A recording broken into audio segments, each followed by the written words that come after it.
subscribe, and ring that little bell. Ring the little bell so you're notified when new videos drop. So this is an important story, I think. Listen, it's important if you think Doctor Who's important, which I kind of do, and I understand. I understand if you're not a Doctor Who fan, that sounds weird, right? I do understand it. I really do. I mean, look around you, okay? This is my real life, okay? This is what reality looks like to me. So I'm really into Doctor Who, right? So I think this story is important. Doctor Who has been in difficult times. The last few years, I think it's fair to say, difficult times. Hasn't done very well. Really what happened was a group of insane people took over the world. And they took it over at different, not all at the same time. But when the first vanguards came to us in fandom, they went to comics first. And then they came to Doctor Who and Star Wars and Star Trek, and then they went to the government. It's like, this is one thing when your cardboard spaceships from the 70s are being besmirched. It's another thing while, Afghani interpreters' tongues are being cut out. There's swings and roundabouts. There are different levels of problem, I agree. But basically, it's a cycle now. We've seen a cycle, and we're in an interesting part of the cycle, an exciting part of the cycle. And that exciting part of the cycle is the party's over. The party's over for these insane people because they genuinely believe. They genuinely believe that they could put anything out as long as it has identity politics at the fore. As long as, Jodie Whittaker was Doctor Who. Right? They could put anything out. Doesn't matter how bad it is, as long as you have people with brown skin writing it, right? Now, to be clear, I have no problem with anybody with brown skin writing Doctor Who or a vagina. I have no problem. I do have a massive problem with mandating it on the basis of their characteristics, because that's called racism. Okay, now there's a whole clump of new fans that came in with this era who really like racism, who really like bigotry, and they go around screaming everybody else is racist if you don't share their racism. It's really weird, but that's exactly what's going on. You've been watching this. But this story indicates the part is over because they really believed that what was going to happen was all us old white men, the people of the past, old white men, icky wicky woo, would just embrace Jodie Whittaker. But more importantly, we didn't matter. Didn't matter if they alienated. Didn't matter if we didn't like it, because they're going to attract a whole new generation of stunning and brave young ladies who will then go on to become wonderful scientists and leap into STEM subjects and basically go against the every bit of scientific demographic data we have about the genders, but doesn't matter because they love the science, except when it tells them they're full of shit. They're not so into the science, okay? That didn't happen. In fact, what happened was the bleeding obvious. Okay, the bleeding obvious. Little girls didn't like it because it was shit. Essentially because it was shit, but moreover because it's intrinsically a male show. Doctor Who is intrinsic. Now, what do I mean by that? I mean, there is masculinity and femininity, and different things appeal to different people. And I'm not saying it's 100%. I'm saying these are the generalities that you need to go along for something to be successful. It's like it's detached from your experience reality. Even if they don't say it openly, it doesn't resonate with the viewer, which is exactly what we saw. It lost 75% of its ratings. I mean, in all fairness, a good 20% of those ratings were people tuning in to see the stunning and brave Jodie Whittaker be the first female Doctor Who, and then they saw it was garbage and they tuned out again. But I think you can hold their feet to the fire for that, because they did say, "Oh, look how it's a success." Jodie Whittaker next day after her first season said, I didn't break it." I think you did, darling. I think you did. Well, you and Chibnall. But anyway, they broke it so incredibly bad. That the only thing they could do after an extensive search, apparently it took over a year to find anyone who will take on this tainted brand, is the great Russell T Davies, right? The wonderful Russell T Davies. The everyone is excited to have him back. People know him as a talent. People know him as somebody who's delivered. And it's for me, it's extremely exciting because I really loved his Doctor Who, even though it was very different from Doctor Who beforehand and afterwards. I really loved his Doctor Who, and I love his writing in general, right? People also worry because, he's one of the insane people, right? He's one of the insane people, and he had an insane speech recently lambasting gay people because they weren't accepting trans people or something like that. And it was a bizarre speech. It was a weird speech. Didn't really go down that well. So people have been like, we're not saved. We're not saved. Well, this article, I think, is a strong indication that maybe we are. I think probably we are. Because, again, this is not the first time we've seen this life cycle. We saw it most recently in comics, and now we're seeing it in Doctor Who. I think we're going to be seeing it through the rest of the world over the rest of this year. Before we get into it, can you hit the like button? That'll be Fan-Dabby Double Dozy. Can you hit the subscribe button? Even more Fan-Dabby Double Dozier. I mean, I'm not even sure that's a correct word, Fan-Dabble Dozier, but for me it is. Fan-Dabble Dozier. Like, I forgot the shit. Yeah, I mean, well, if you like something, you're going to want to share it. I mean, that's me for you. Like, share, subscribe, comment. Let me know what you think. The algorithm eats up your comments like some bizarre Egyptian god devouring souls and goes, yes, give me more. That'd be fantastic. Like, share, subscribe, comment. And genuinely, this is very good news. So first, this story broke in the Times, I think on Sunday or Monday. Oh, no, it's over here I'm looking for. Yeah, the Times. On Sunday or Monday. Now, this is a PDF printer. I'm so miffed at the Times, okay? You had to become a member to get the sorting article. Firstly, and it's all based on you forgetting, and then you renews and you pay £10 a month. I don't know what they should do, okay? Give somebody a freaking option and say, do you want to buy that day's newspaper for whatever that price is, like £1, £2, whatever? Do you want to buy that? Pay that and buy that. You give me that option, so I don't have to worry about cancel. I signed up for it, right? And it's a free trial. I signed up for it, and I went to cancel. Oh no, you've got to phone us to cancel.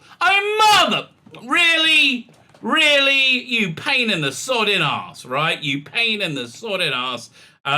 If you need to con your client base into patronizing you, not doing a very good job. So yeah, that's my gripe about the Times. Screw them. But anyway, the headline is BBC is set to lose out over Doctor Who. The deal bringing Rusty Davies back to the helm of Doctor Who could mean BBC misses out on up to £40 million in commercial revenue for every 10 episodes, sources have said. When they say 10 episodes, they're talking about season, right? So they're saying it makes them £40 million a season. Now, we're looking at a few articles on this today, because listen, I don't normally read the Times. I'm more of a, country bumpkin type of person. It's not, like a Telegraph, okay? If I'm going to read a newspaper, it'll probably be the Telegraph. Love a good conspiracy theory, right? And look, that's what my parents were growing up. I guess that's what I read.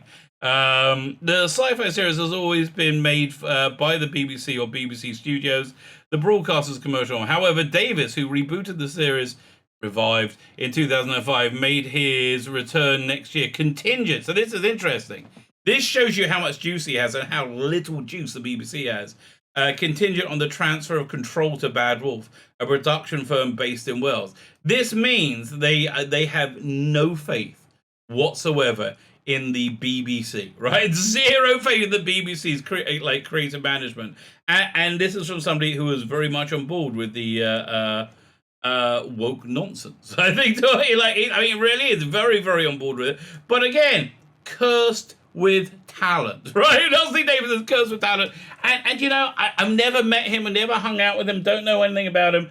I just think he's a moral person. I really genuinely do. I think if his writing is a reflection of him, he's clearly a loving and moral person, somebody who cares about people, cares about things I care about, frankly. Which I think is a big difference. I just don't think that's common in the TV industry. I really don't, right? I really don't. I think to make a TV industry, you've got to be a low-life piece of scum, all very, very talented. Chris Chibnall made it, and Rusty Davies. I think Rusty Davies is very talented. That shows you what I think of Chris Chibnall, right? But it's such an indictment of the Chris Chibnall Doctor Who that the BBC are doing this here. The quote from the Times over here is, a source said, it's extraordinary that the BBC studios just rolled over, gave up complete creative control. I think because they didn't have a choice. So let's read this more in depth in Screen Rant. Screen Rant loves the current era of Doctor Who, so they are going to be in an existential meltdown, right? They're not going to be happy about it. BBC had lost creative control of Doctor Who for season 14 and beyond. Forever, yes. Right, exactly. You know, you broke it. We're taking it away from you. Rusty Davies returning Doctor Who for season 14 and beyond, and a co-financial deal also means the BBC has lost creative control. Thank God. Okay? BBC should lose creative control over freaking everything. Why? I've seen the BBC. It's garbage, right? They take your money to lecture you about things you don't agree with and browbeat you if you speak out about it. At the same time, doing lots of dodgy deals with bent policemen and politicians to rape children, apparently, right? And don't tell me you don't think it's going on anymore. But as an aside, I realized last night that pretty much all of these really weird democratic policies in the US right now has one bizarre result, in that there are a greater number of children that may want to sleep with that may be open to sleeping with adults, right? You see this over and over again. The border chaos. That's just thousands and thousands of unaccompanied children are being funneled through and put on buses around America, right? So you have that. Then you have all these school books, right? With school books like literally teaching kids, say, listen, if an older relative wants to suck your cock, maybe give it a try. You don't want to be a closed-minded bigot, do you? And again, I'm not making this up. This is actually illustrated comic books. I call it pornography. I don't know what anyone else calls it. And don't get me wrong, I'm not a prude, okay? Listen, I'm not the person saying, no, there shouldn't be any pornography, you shouldn't watch pornography. I personally don't, because if I did, that's all I would do, okay? And you say, I don't avoid pornography because I don't like it, I avoid it because I super do, okay? So anyway, but for me, it's like caught in like the 70s in a time bubble. Anyway, I digress. Yeah, listen, and it seems to be the overwhelming result of all these weird policies of like having kids. You might be able to. I don't know. Again, it might be by accident. It's not by accident, is it? It's not. No. Okay. As I said, so BBC and American government quite similar on this one. BBC has lost control of creative control. This is such a badly written article. Thomas Baker, who wrote this, must have been beside himself. BBC have lost control of creative control! No, the BBC have lost creative control of Doctor Who from season 14 onwards. Radical changes are in store for the BBC's flagship science fiction TV series. Really? Radical changes from what they are now, but maybe radical changes that might bring it in line with something that's called popularity, right? Because if Bad Wolf and Russell T Davies are going to financially benefit from the show being more popular, which it seems to be the case because they don't trust it with the BBC anymore, I think you can almost guarantee the show's going to be more popular. You will find, again, you see this in comics, right? Comics is all about diversity hiring. Mainstream, and it didn't matter the quality. Vita Ayala is one of the worst comic book writers I have ever read. I mean, like, absolutely bad on every freaking level, right? Just really bad at her job. She markets herself as brown and queer, and that's what you get. You get tokenization that you can put for your corporation, right? So it's all complete diversity hires, box checking until the moment when it gets to be their money. So they had this thing called Substack come out. I've got to get on top of launching my Substack, and it targeted comic book writers, and they basically gave them a bunch of money to make a a world, to make a world of stuff, like like their own universe, and they hire their own writers, hire their own artists, and yeah, you do get a bunch of people hired there who are diverse, right? But they're also very good. You don't get diversity hires. You get a strict meritocracy when it's their money, right? And that's why I'm excited. Because this is what I think we're going to see. A strict meritocracy. I don't think we're seeing Vinay Patel going back in the near future, right? Because frankly, he hasn't he hasn't bought it, right? He hasn't done a good enough job of what's him Adelton, the one who did the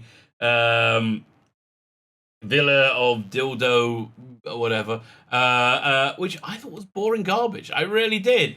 I think Mallory Blackman, I think of Diversity, a box checker, I just don't think they were good enough. Maybe these people actually might be good enough if they were actually not treated like they're untouchable, right? Not treated like they weren't human and they could be criticized and they were edited. Maybe they could have been good, but they weren't, and that's pretty much the reason why. Okay, so radical change in store for the flagship science fiction TV series. Current showrunner Chris Chibnall is departing after season 13 and next year's specials, along with 13th Dr. Jodie Whittaker. Chibnall will be replaced by showrunner Russell Davies, the man who relaunched this Doctor Who so back in 2005. I'm glad you said relaunched, not rebooted. Chibnall has consistently argued the most important changes that happen behind the scenes. In his view, Doctor Who needs to reinvent itself in the age of Disney Plus. No, again, I think what is this they're showing you? Is this a clip from a James Bond movie? Yeah, it is. I don't know why I hope I'm not copyright struck over this, but why am I getting? Oh no, fine, it's not a movie. How can I close this? I don't know. Yeah, I'm putting this down here. I don't want to get a copyright bloody strike over that. That'd be annoying, wouldn't it? Disney Plus. Yes and no. Sometimes reinvention is going back to the essence of what it is, and I think Russell Davies was very good at that. I mean, really, why was his 2005 revival so good? Because he went back to the DNA of what made Doctor Who absolutely great and put it into a contemporary world. Because one of the things that Doctor Who is very, very good at is reflecting the mores of entertainment at the time. It's extremely good at doing that. And I think that's really what Jodie Whittaker's Doctor Who. It reflected the temperature of entertainment at the time. The temperature was just kind of like racist garbage, right? So racist gonna go. But yeah, listen, moving to streaming. Okay, it's not just age of Disney Plus. It's more like understanding the shift in technology. Right? Again, Rusty Davies was very good at that. In 2005, we got those podcasts where he did the commentary for each episode, which were glorious. I freaking love that level of interaction and enthusiasm, excitement for the show. But it was also a real understanding of how to use technology. So I'm really excited to see how Russell Davies is going to use technology. I do think we're going to see things designed for mobile, all right? I think we're going to see TikTok adventures. I think we're going to start seeing screen looking like, like this, like tall rectangles made for the. I mean, not full episodes, but I'm intrigued to see what he's going to do. Anyway, Rainbow competing with likes of Marvel and Lucas, absolutely could go toe to toe with any of those. It absolutely could. Quite frankly, if the BBC offered itself up as a package for a streaming platform, right, and you get all the content and all their intellectual property moving forward, and they self-produce, like basically you're a thing you can plug into Netflix, or Netflix can plug into their content, or Apple TV or HBO Max. It's a saleable quantity. It's something that's worth money, which we're going to talk about right now. The only possible solution lay in a co-production deal with partner co-financing in order for certain benefits, such as distribution rights or some element of creators, as creators say. Now, the biggest reason is because it was garbage. It alienated its audience because it didn't like its audience. A good example was The Night Manager, which reportedly cost $3 million per episode at the time, when the broadcast budgets for prime time were rarely exceed $700,000-800,000 an hour. In the case of Doctor Who, BBC has partnered up with Bad Wolf, a production company firm in Wales. It's called Bad Wolf because it was formed by the people who made Doctor Who, run by two former producers who worked with Davies. Yeah, Jane Tranter and Lorraine Hegsey, who both look, I don't know what happened to them. In their press release, they both look super hot, right? Before when I saw them being interviewed in 2005, they looked like normal people. Now they're like super hot. I have no idea what happened. I think they got put through the money machine because they clearly have made a lot of money, which is what we're looking at right now. Run by two former producers who worked with Davies in 2005. There have been reports of Bad Wolf will soon be acquired by Sony following a £60 million deal, not dollar. This is. It would be insane to say this is not all connected, right? This is a major payday, I think, for everybody involved. I bet Tim Davies helped make the deal as well. According to the Times, Bad Wolf is responsible for the creative direction and production, while BBC retains international sales, merchandise, and other ancillary matters. So I'm surprised this actually is such a big deal, but I guess it's taking control away from Piers Wenger, who basically has pushed BBC to be garbage. BBC drama has been on his watch, and it's been garbage. It's been absolute garbage. It's, even stuff that's good. When he gives something to write really good writers like Stephen Knight, he did. Is it Stephen Knight? Yeah, I think it is. Who did Peaky Blinders? He did. I thought a freaking awesome version of A Christmas Carol with who was it? I love this actor as well from This Is England. I can't remember. Stephen Graham? Is it Stephen Knight and Stephen Graham? Okay, yeah. In it playing it just. I thought was really good, and Guy Pearce as Scrooge, but it was very Me Too as well. But in the hands of a solid writer, I thought it worked. I thought it was interesting, and again, I really like the Stephen Graham Marley. Right? There's a great scene in it where somebody's taking a piss on his grave, and it goes down through the ground, and you see him like in the grave with the waters coins on his eyes, right? And the pee filters down to his coffin. He's like, "Oh, I just want to get some sleep." And I just thought I loved that radical contemporization of it, right? I thought that was really good. But still, everything has been about gender, race, inequality. Dude. Piers, mate, Piers. Firstly, look at your business card. You notice your first name is Piers. That means you're not a man of the people. Okay?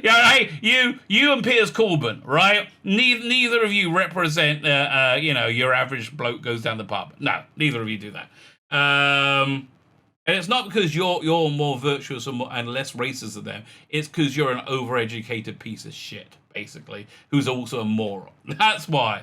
And probably also because you're a massive bigot and sexist, and you probably forced women, or if you're into guys to perform sexual favors on you so you can so they can get a part in some crappy drama that you produce. Probably that's what it's like with most you Hollywood pieces of garbage, right? Most you entertainment industry pieces of garbage. The ones who scream the most are the ones that are the most guilty, right?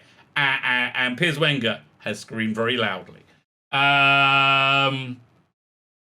Essentially, that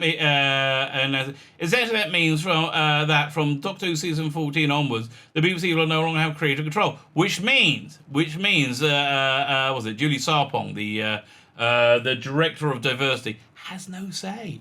Doesn't have any say whatsoever. The Times reports this could mean BBC miss out on 40 million in commercial revenue for every 10 episodes. It's extra. Oh man, it's scrolled over there. Hang on 1 second. Let's scroll back. Fine. It's extra on the BBC have just rolled over one commented. So I don't understand why they're so they're going to be paid 40 million by BBC to make the episode rather than the BBC are going to be paying the BBC. Again, I don't know. Follow the money though. 40 million sounds quite a lot, right? That's what they see. They're looking to earning a year without, okay, and that's without international sales, merchandise, and other ancillary matters.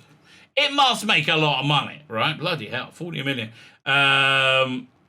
The Times, however, report seems overly critical. However, the BBC finances are under constant strain, and with the Conservative government continually placing pressure on their main source of income, the licence fee. No, the biggest source of pressure on the licence fee have been people cancelling their licence fee because they realise they don't need the BBC because they just make garbage, right? Why would you pay for something where there's nothing on you want to see? And why am I paying to be lectured? This is basically why I cut down buying stuff from Big Finish, because why am I paying you to lecture me your garbage, right? And I think they've heard it, right?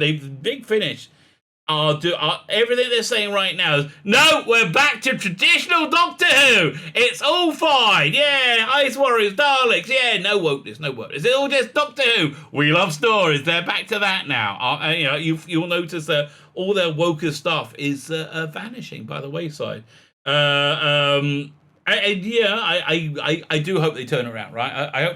I hope they haven't done too much damage to themselves, because I like Big Finish. There's no way BBC can produce Doctor Who to a quality level they can hope without signing some sort of co-production deal. Yeah, but it's a very valuable property, or at least it was until you made it unwatchable garbage, which is the elephant in the room. What's more, international digital merchandise sales are vitally important to many science fiction franchises, so losing these would have been a critical blow to the BBC revenue stream. Would have been critical to another BBC revenue stream. So they said but they didn't lose it, right? And all the figures involved with Bad Wolf are experienced producers who have worked on Doctor Who before, with the original era aging surprisingly well. Yeah, you know what? It has aged surprisingly well because Britain is a diverse country, right? Britain is a non-racist country. Britain is somewhat of an egalitarian country.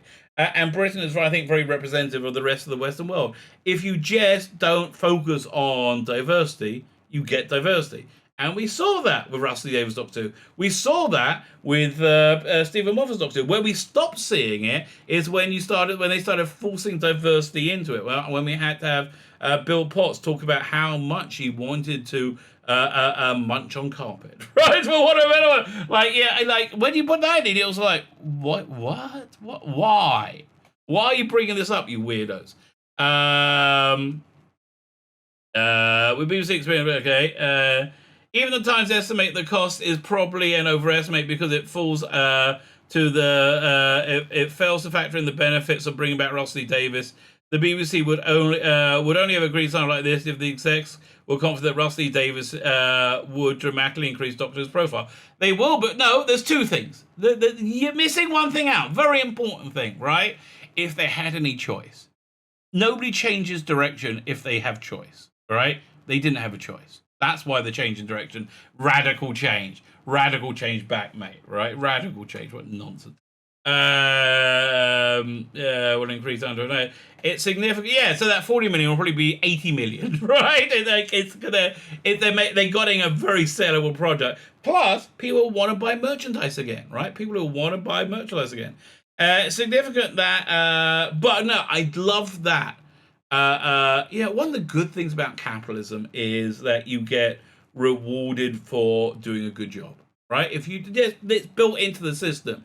If you do a good job, you sell more. I mean, generally speaking, you do a good job, you have more customers, you sell more, you're in more demand, and you make more money. You benefit, right? You bet that. This is why capitalism, while not being a perfect system in any way, with some really crushing fundamental flaws in it, right? Without being a perfect system, capitalism has done more to elevate people throughout the world than in any other system in the history of our species, right? I mean, the experience of my lifetime, I basically grew up in the Thatcher years, and I saw people being able to buy their own homes, which made a massive change, to the world. In that they were that gave them upward mobility, right? Property ownership is the way that non-wealthy people attain upward mobility and are able to pass things on to their children. Which is why I think there's a real push in the United States right now to price normal people out of being able to buy property, get them out of the property as a system. They're putting a lot of money into it.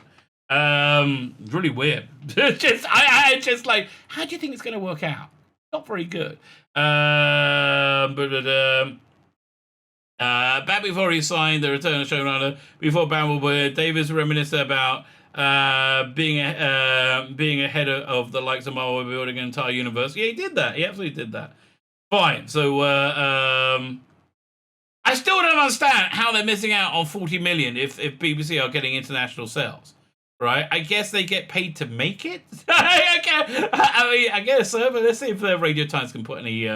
Again, this is all going to be desperate spin. They're going to try and make it seem better. The future looked bright for the TARDIS team. Yeah, they had a Doctor Who producer will radically build on the success of Bad Wolf, and they received creative control. So they were forced to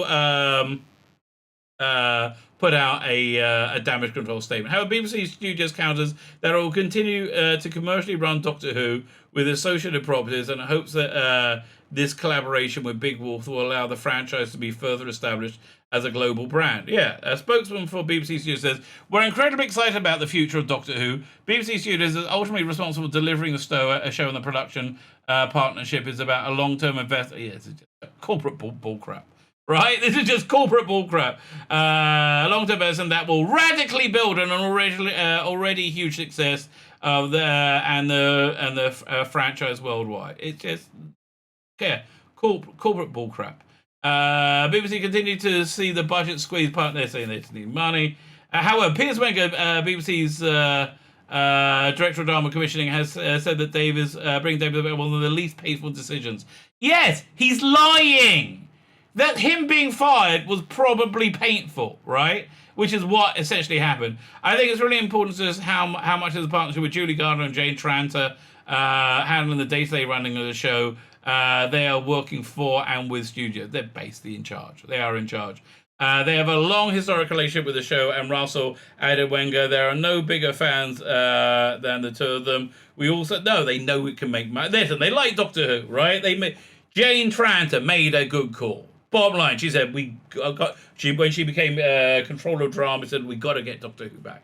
She's been trying for it, like, we need that for our cornerstone, for our Saturday night. We're rebuilding BBC. We got to get it back. And boy, did it pay off for her, right? I'm glad she's done very well, right? So she's a big fan, but she's a canny professional, right? She's a canny professional, and she knows what she's doing. And she's going to make a lot of money, right? She's making a lot of money. So I just think that the financial benefit, that which I don't understand, a financial benefit which will be around £40 million a year somehow, right, is going to make this into a strict meritocracy where we're gone with the diversity hires, and at the same time we can see what that would look like. So we've got this story from the Daily Mail. It's also in the Sun. I have no idea the veracity of the story, but it makes a lot of sense, right? It makes a lot of sense. BBC bosses see It's a Sin star Omari Douglas as first choice to replace Jodie Whittaker as Doctor Who. So this could be damage control from Russell T Davies, right? From Bad Wolf. They said we're looking at Omari Douglas as a front runner. You can put it out. It's your suggestion, and then you look like you don't have you have control when you really don't, right? That's, again, this is how corporations work.